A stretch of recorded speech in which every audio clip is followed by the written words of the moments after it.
Everyone remembers the moment Jean-Luc Picard was taken. Not captured, not interrogated, transformed. A Starfleet captain, disciplined and brilliant, as well as principled, turned into something utterly foreign. The Borg didn't just convert his body, they repurposed his identity. They gave him a name, Locutus, a message in flesh, a symbol to demoralize the Federation and announce the arrival of perfection. But Locutus wasn't just a figurehead. He wasn't a test case. He was a prototype. And the test never really ended. In Star Trek Picard, decades after the Battle of Wolf 359, we learned something chilling. Picard's connection to the collective never truly ended. He didn't just remember what the Borg made him do. He could hear them.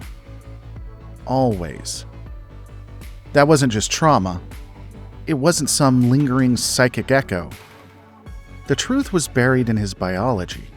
A Borg genetic modification, planted deep in his parietal lobe, altered Picard at the cellular level.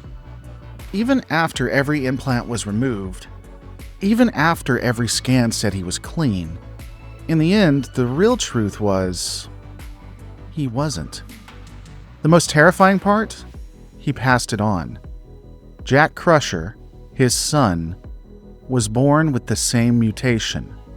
Only stronger, more refined. A new kind of connection. Not just a receiver, but a transmitter. Jack didn't need nanoprobes. He didn't need implants. His mind alone could control others, if they shared the same altered DNA. Picard wasn't just their mouthpiece. He was their carrier. And if they did it to Picard, why stop there?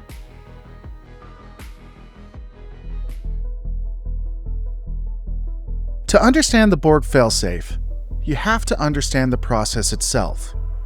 Because assimilation isn't just about metal parts, it's about rewriting biology and extinguishing identity. Every time the Borg encounter a new species, their first move is always the same: injection. Microscopic nanoprobes, millions of them, invade the bloodstream like a virus with a purpose. They don't kill, they replace. Nerve endings, skin cells, blood chemistry, brain patterns, all overwritten by precision-engineered code. Not in minutes, in seconds. You don't feel pain. You feel yourself fading. Memories blur, emotions flatten. The voice in your head stops being your own. It doesn't scream, it reassures. Within moments, your DNA no longer matches your birth records.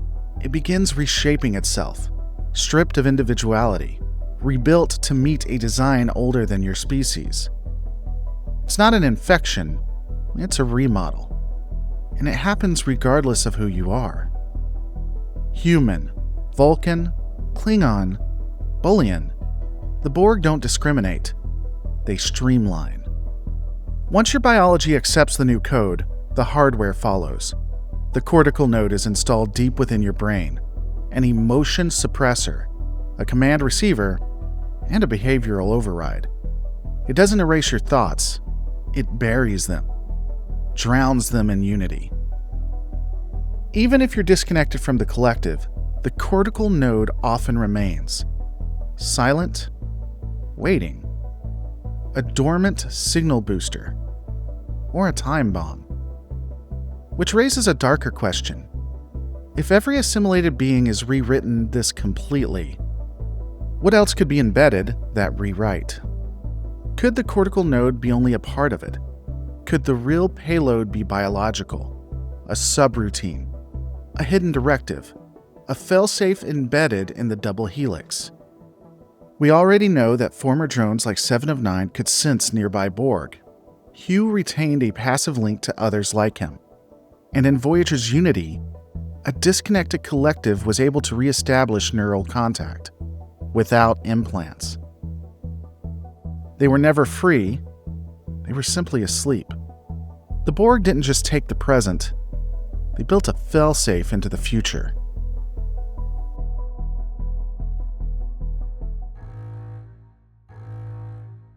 Let me lay out my central theory. Every assimilated individual, regardless of species, carries dormant Borg subroutines in their DNA. From Seven's lingering connection to Hugh's shared empathy, to Voyager Unity's reconnection of X-drones through latent code, the pattern is consistent. Even without implants, the collective's influence survives. They don't just overwrite individuals, they redefine what stability feels like. Let's have a little fun with this. Let's say there's a colony with 25 million people. 10 liberated Borg are a part of this colony. If we assume that every Borg has 2 children, and those children carry the code, then the Borg would be able to effectively overrun the entire colony by Generation 11. Ultimately, everyone on the planet will carry it, not by assimilation, but by inheritance. And that's assuming no one leaves. But of course, we're in Star Trek, and they would. No Federation world is isolated. Officers, traders, families, colonists. They move, they travel, they marry off-world, and with them, the code spreads. Not because of conquest, because of connection. Because people live their lives and don't realize they're carrying something ancient. They don't feel different, they don't hear voices, but the seed is there. And if the right frequency is broadcast, if a new vox emerges, they might all respond.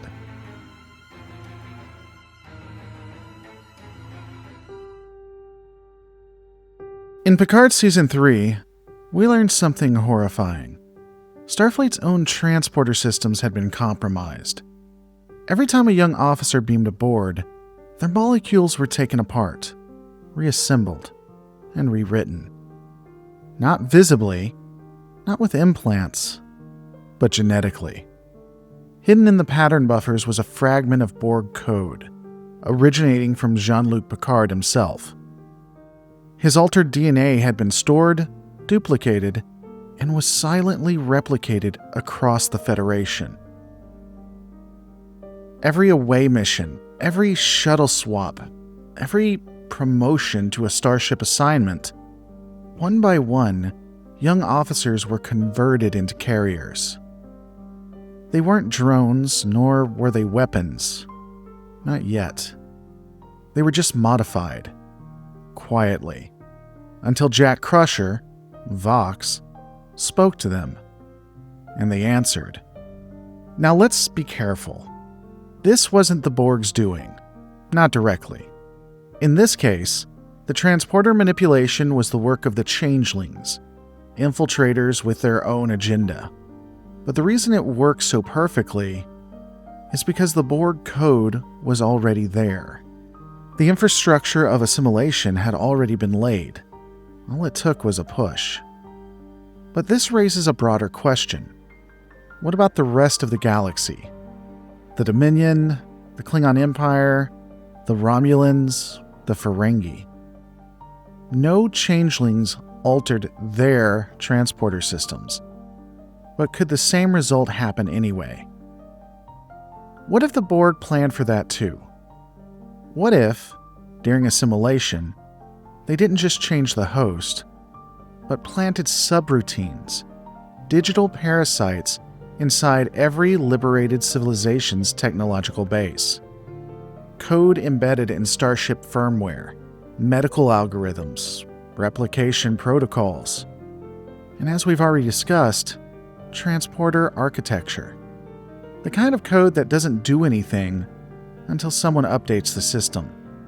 Until someone, generations later, decides to make it better. Imagine a young Romulan technician. Brilliant, curious, and of course ambitious. She finds a buried software routine in her planetary transporter logs. Half-corrupted, legacy code. She doesn't know where it came from. She doesn't know what it does. So she rewrites it. She improves it.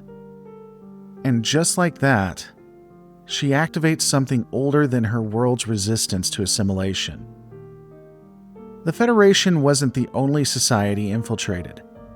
It may have just been the first one triggered, because the Borg don't need to control every system. They just need enough of us to do it for them. And that's the brilliance of this failsafe.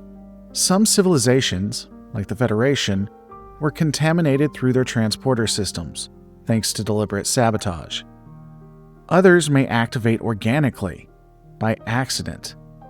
Because if the Borg wrote even a fragment of their logic into early computer systems during assimilation, then every technological advancement that follows becomes a part of the plan. How many species have unknowingly spread Borg infrastructure inside their own networks? How many pattern buffers, starships? How many medical databases are already infected? How many Jack Crushers are waiting to speak? The transporter contamination wasn't the start. It was the symptom. A Federation-specific mutation in a galaxy-wide infection. The Borg don't need to be on your ship. Not anymore. They just need to be in your code.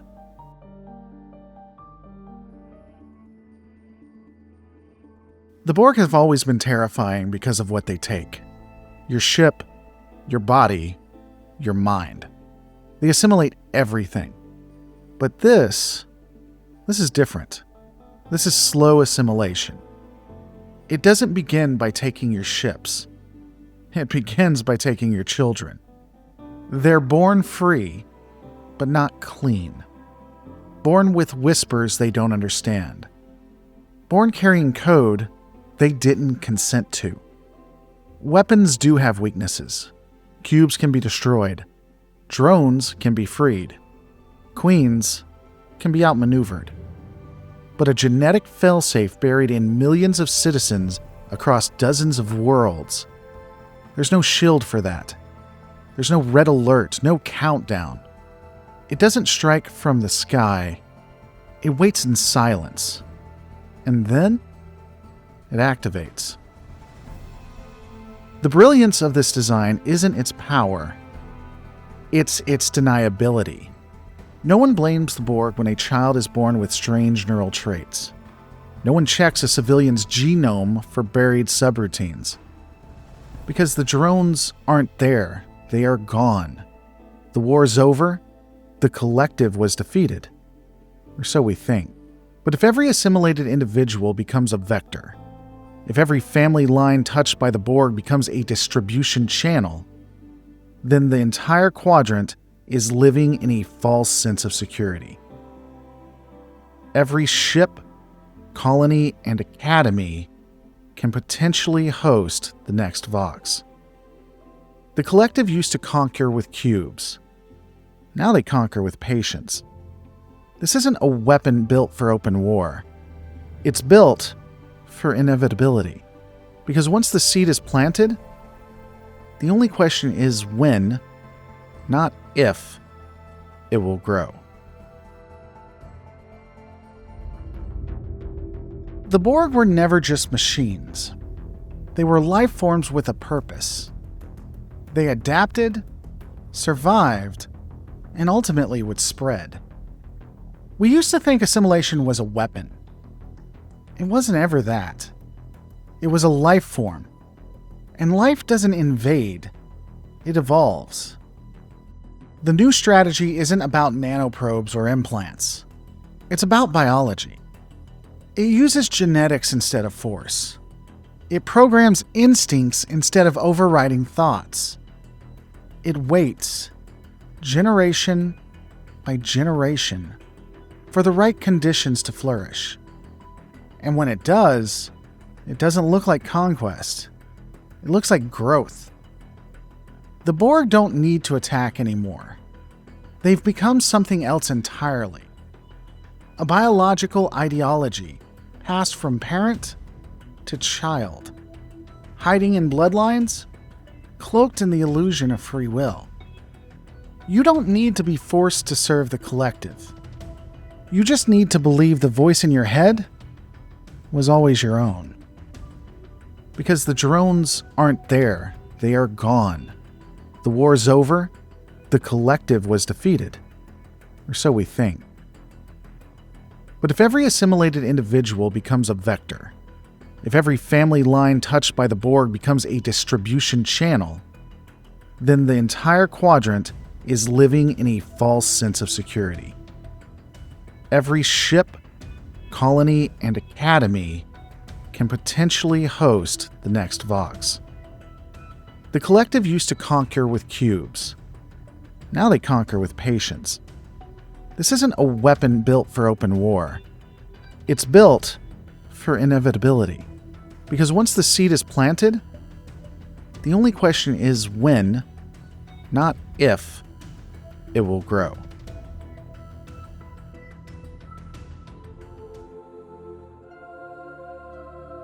We've seen it work once. Jack Crusher was the proof. A single genetic echo turned into a signal, a command, and it ultimately became a crisis. So what occurs when it happens again? Because the code is still out there. It's unaccounted for. It hasn't been mapped yet. And barely anyone acknowledges it.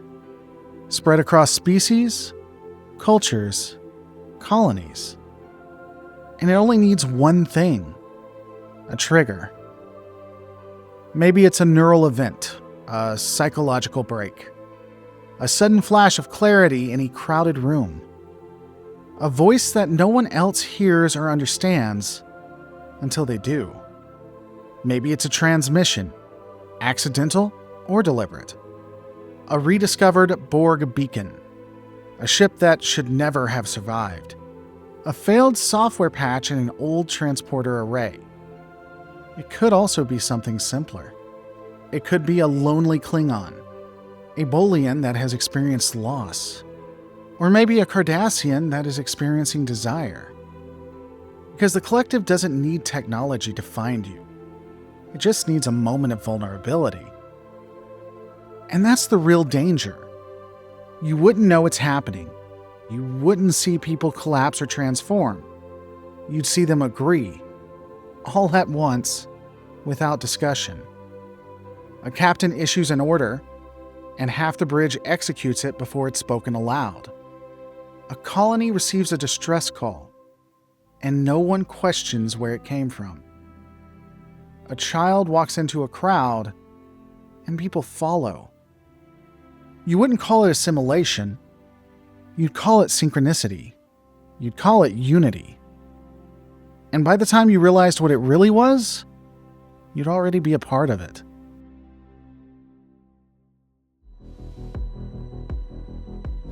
For years, we measured the Borg by the scale of their ships.